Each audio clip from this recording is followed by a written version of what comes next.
ప్రేమ స్వరూపులారా,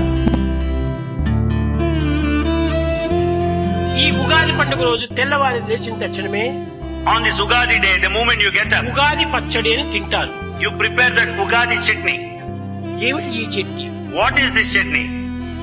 వేప పువ్వు, The flower of the neem మామిడి పిందెల యొక్క రసము, and also the juice of the mango fruit, తేనె, the honey, చక్కెర, the sugar, ఈ విధంగా కొన్ని 5 పంచము దీన్ని కలిపి వగరు the bitter one. ఈ అన్నిటినీ కలిపి దానిని పూజించటము అని. They mix and prepare a chutney and దీని partake. యొక్క అంతరార్థం ఏమిటి What is the significance? అనగా జీవితం అనేటువంటి దాంట్లో మంచి చెడ్డ, పాపము పుణ్యము, కష్టము సుఖము ఇవన్నీ కూడా సమంగా మనం చూడాలి అనేటువంటి యొక్క సమత్వాన్ని బోధించేటువంటి ఈ యొక్క పచ్చడి యొక్క రసం.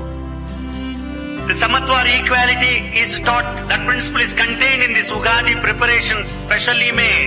The good and bad, the profit and loss, the victory and the defeat. One has to treat them equally. అన్నింటినీ సమంగా తీసుకోవాలి. One has to treat it with equanimity. ఈ సంవత్సరం ప్రారంభం లోపలే నాకు ఏదొచ్చినా సరే నేను సమంగా ఉంటాను అనేటువంటి రీతిగా ఆ ప్రసాదాన్ని మనం భుజించాలి. He should take that prasad, accept that prasad in feeling